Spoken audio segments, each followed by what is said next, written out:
Hola, bienvenido a Mapamundi. Hoy, destino Buenos Aires, Argentina. Un recorrido turístico-cultural por la Buenos Aires del ayer llena de historias y misterios que contar. Por aquí, por Sun Channel.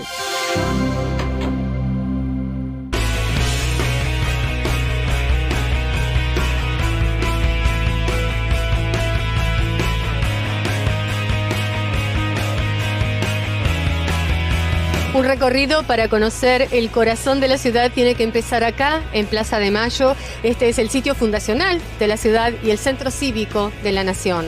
Por aquí pasan miles de argentinos, todos se congregan para compartir emociones, ilusiones y esperanzas.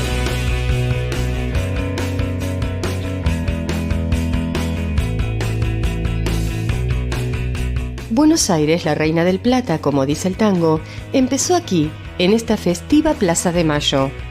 En su época sirvió de plaza de armas y mercado de abasto colonial, hasta transformarse, a partir de la Revolución de Mayo de 1810, en el gran escenario de las multitudinarias convocatorias populares y políticas.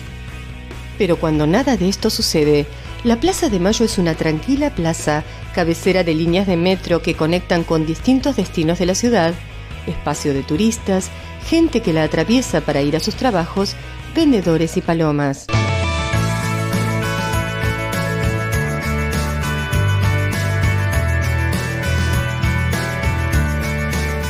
Muy típico aquí en la Plaza de Mayo estos vendedores que están con banderas argentinas, con escudos, con cosas típicas del país. Obviamente los turistas se los llevan a su casa.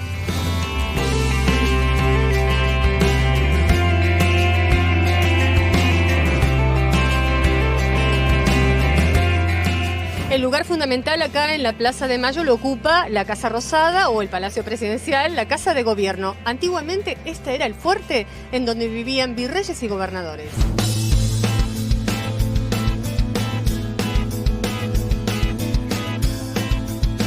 En la Casa Rosada, monumento histórico nacional, se encuentra actualmente el despacho del presidente de la Nación y también el Museo de la Casa de Gobierno. Según la tradición, el color rosado se debe a Sarmiento, que quiso representar la unión de dos partidos políticos que se enfrentaron cruelmente en el siglo XIX, unitarios y federales, aunque por otra parte, el color rosado era muy usado en la época como mezcla de pintura a la cal y sangre bovina.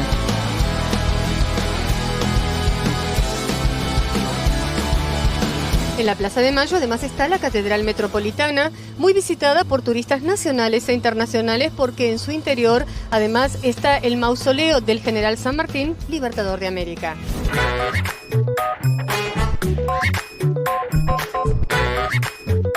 El edificio en cuyo frente, desde 1947, arde una lámpara votiva, anunciando que dentro descansan los restos del general Don José de San Martín y el soldado de la Independencia, es la Catedral Metropolitana de Buenos Aires, un edificio con estilo de templo griego que fue declarado Monumento Histórico Nacional.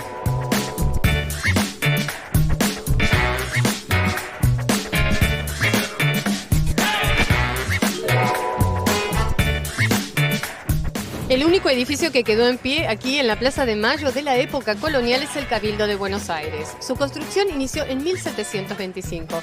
La importancia de este cabildo reside en que desde aquí se gobernaba y se administraba justicia.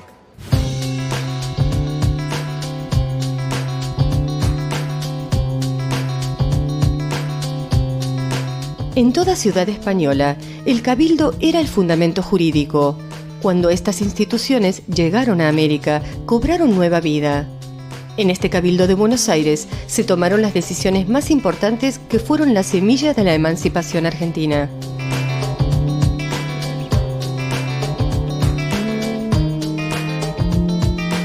El primer edificio tenía paredes de adobe y techos de caña y paja. Con el tiempo sufrió muchas modificaciones al ritmo de los cambios de la moderna ciudad de Buenos Aires e incluso corrió peligro de demolición total. Cuando se lo declaró Monumento Nacional y quedó como museo, se reconstruyó el edificio y en 1940 se inauguró el nuevo edificio tal como hoy se lo puede ver y visitar.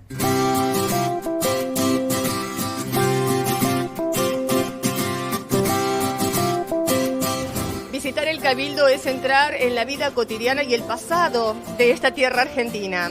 Es encontrarse con muchos objetos, con muchas cosas relacionadas con figuras y hechos del pasado de la nación.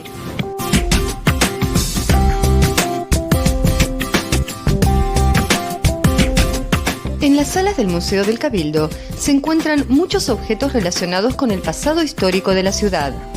Un recorrido de interés para evocar la reconquista y defensa de Buenos Aires y la Revolución de Mayo.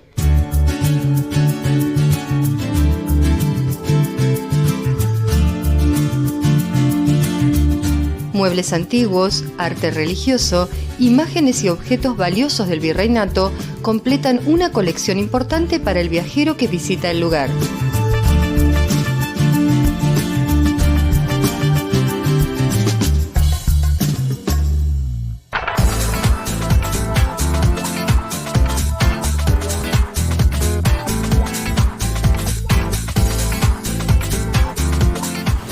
Muy cerca de Plaza de Mayo nos encontramos en lo que antiguamente era el barrio de Catedral al Sur, hoy barrio de Montserrat.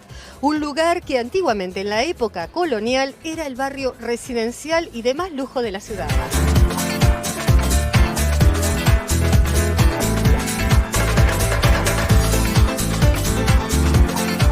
La vida de Buenos Aires durante la colonia era lenta y tranquila. Este era el barrio del Tambor, de calles que en aquel momento no tenían nombre y se las conocía por el de los vecinos más importantes.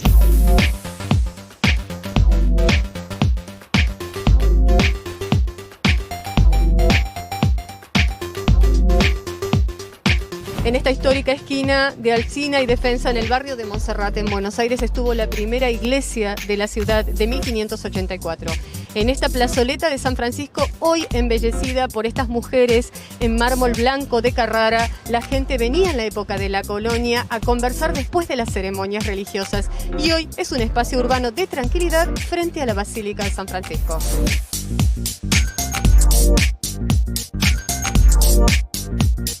Las 4 figuras femeninas en mármol de Carrara representan la astronomía, la navegación, la geografía y la industria, y fueron trasladadas en 1972 desde su emplazamiento original en la Pirámide de Mayo.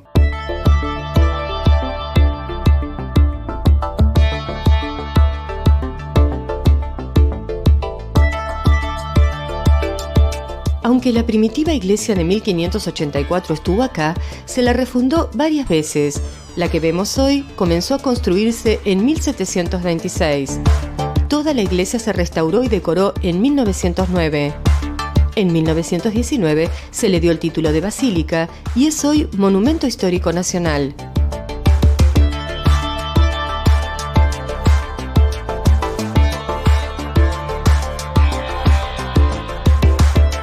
Por dentro, la basílica está llena de tesoros por descubrir. El púlpito de madera es una reliquia del barroco americano. Un mausoleo de mármol alberga los restos del místico Fray Luis de Bolaños, aquel religioso que dicen que cuando rezaba, volaba.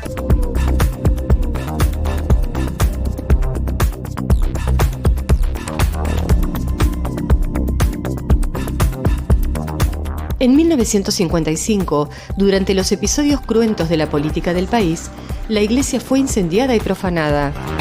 Como el retablo del altar mayor se quemó, se puso en su lugar este tapiz también grandioso, cuya temática se relaciona con la glorificación de San Francisco.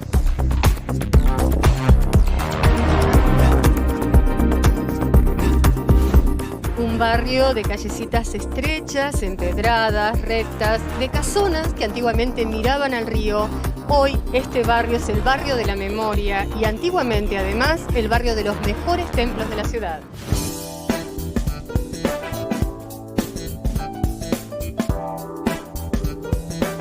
Hay tanto por descubrir en Buenos Aires. Hay tantas páginas de historia del ayer que duermen silenciosas. Estas casas, de los Altos de Lorriaga y los Altos de Ezcurra, muestran a los que pasan cómo era la arquitectura de principios del siglo XIX en la ciudad. Al frente, en esquina, continúa con sus puertas abiertas la farmacia La Estrella, fundada en 1834, cuando la ciudad no tenía aún una botica que fuera líder en Sudamérica.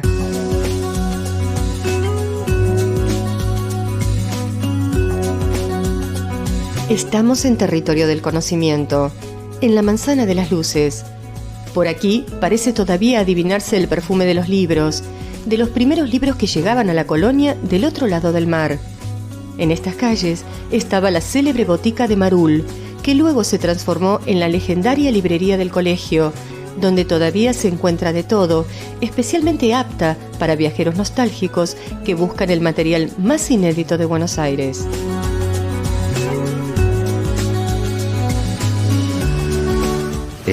Nunca digo que esta es la primera librería de Buenos Aires. Sí, lo que se sabe, y esto está dicho por Rafael Alberto Arrieta, por Ricardo Rojas, por Domingo Bonocores, por grandes investigadores, que en esta esquina se vendió el primer libro que llegó acá a la Gran Aldea.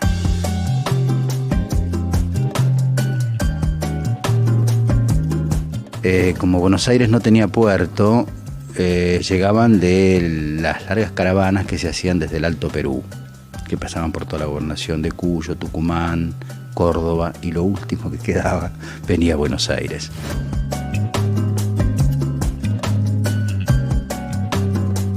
Acá estaba un almacén de ramos generales y pulpería que se llamaba de la botica, ¿verdad? Que vendía, por eso el viejo dicho de todo como en botica, porque acá se vendía desde yerba, azúcar, porrones de ginebra, ropa, estampitas, crucifijos, porque enfrente está la iglesia de San Ignacio, que es la primera iglesia o la iglesia más antigua que tiene Buenos Aires. De modo que aquí aparecieron en venta en los escaparates de la pulpería los primeros libros.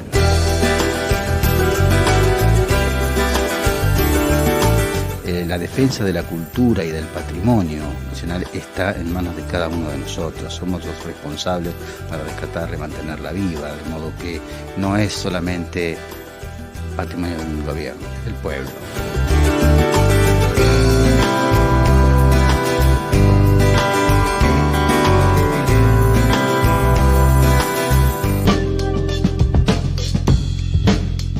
La gastronomía tiene mucho que ver con la identidad de un país. Y en Argentina el turismo y la gastronomía están muy unidos. El café, por ejemplo, es la buena excusa para una charla entre amigos y para conocer los sabores de la cocina argentina, múltiples opciones de restaurantes temáticos.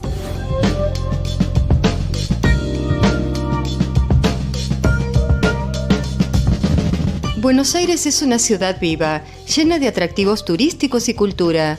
El buen comer y el buen beber tienen un lugar muy especial en las calles de la ciudad, acercando amigos e inventando historias cotidianas.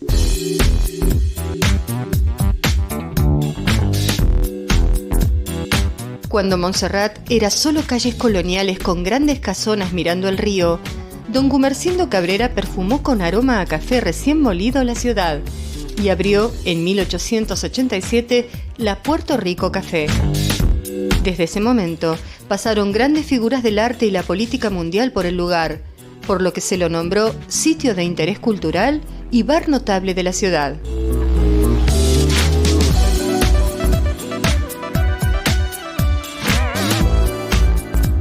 La calle Lavalle, peatonal, a toda hora concurrida, conocida en todo el mundo por sus cines y variada oferta de negocios, también es un clásico referente por sus locales de gastronomía típica.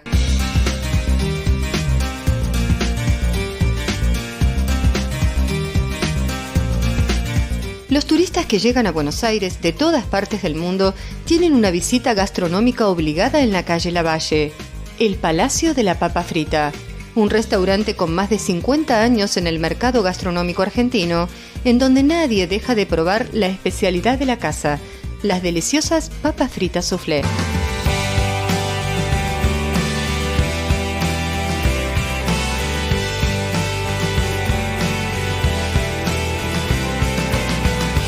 Estamos aquí con unas papas soufflé muy especiales porque esto es el Palacio de la Papa Frita. Nos recibe Pedro Bello, encantadísima Pedro, porque este es un lugar emblemático de Buenos Aires. Así es, muchas gracias Ana por estar aquí. Es un lugar clásico de Buenos Aires, uno de los restaurantes que vamos a cumplir 50 años. Y bien, el Palacio de la Papa Frita es un clásico de Buenos Aires, que es uno de los restaurantes que ha traspasado las fronteras. Por acá han pasado personas muy importantes, a nivel de empresarios, ha pasado el señor presidente, el expresidente Ilia, el expresidente doctor Frondizi, y muchas personalidades importantes del ambiente artístico y personas famosas como Julio Iglesias, como Lola Flores, Carmen Sevilla, Sarita Montiel y muchos artistas de nuestra colectividad y argentinos. Todo esto ha sido un clásico de Buenos Aires.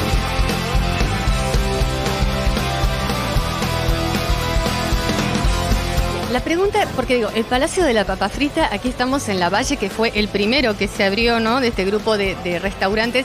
¿Por qué el Palacio? ¿Cuándo se abrió? ¿Y por qué abrir este lugar tan especial?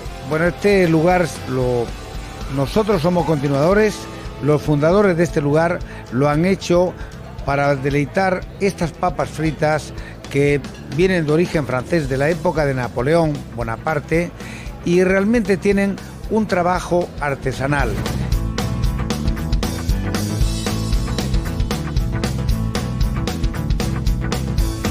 Nuestra comida y nuestro clásico es la papa soufflé, el buen bife chorizo del novillo pampeano, como así tenemos una serie de platos y de comidas clásicas, la comida de cuchara, como decir lentejas al jamón, mondongo a la española, gran puchero a la española y cazuela mariscos y una variedad de pastas y pescados.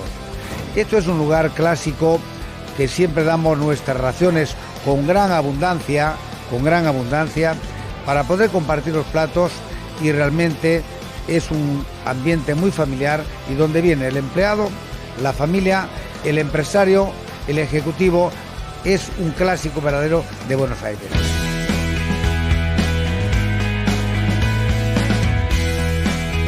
Muchas gracias, Pedro. Nosotros nos quedamos y vamos a comer las papas fritas soufflé. Muchas gracias. Vamos a comer, a degustar las papas soufflé y algunas cosas más.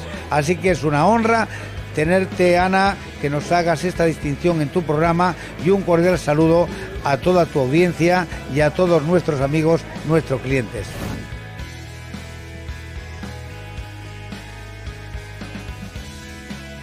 Tradición, buena mesa, cordialidad y abundantes platos con recetas argentinas e internacionales hacen del Palacio de la Papa Frita el lugar más elegido por los viajeros que buscan disfrutar los más genuinos sabores de Buenos Aires.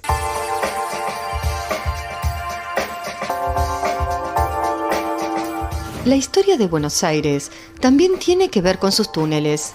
En San Telmo, el Zanjón de Granados es la posibilidad de hacer un descenso fascinante a las entrañas de la ciudad.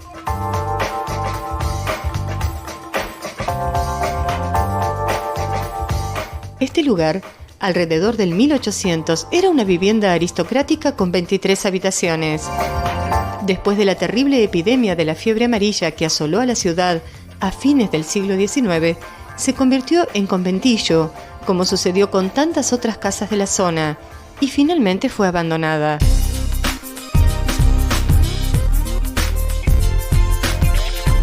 El origen de los túneles fue similar al origen de la denominación, ¿no? O sea, el Zanjón de Granados siguió siendo un zanjón y siguió siendo un evacuador de agua natural. Lo que sucede es que la ciudad fue creciendo y a medida que crecía, por iniciativa particular de todos quienes vivían aquí, iban entubando este zanjón.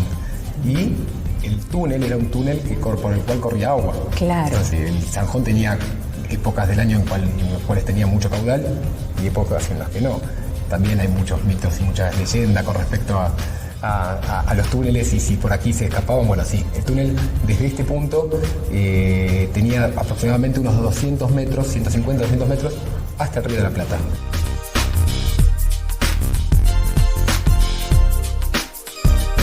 Durante los trabajos de excavación, además encontraron utensilios, monedas, frescos, porcelanas y tantos otros elementos que se exhiben prolijamente en el lugar y dan cuenta del pasado y de la vida cotidiana de las familias del Buenos Aires del ayer.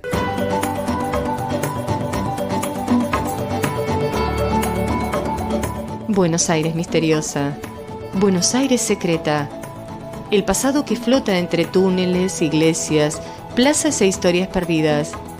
No hay una sola Buenos Aires, hay tantas Buenos Aires como viajeros apasionados que la descubren.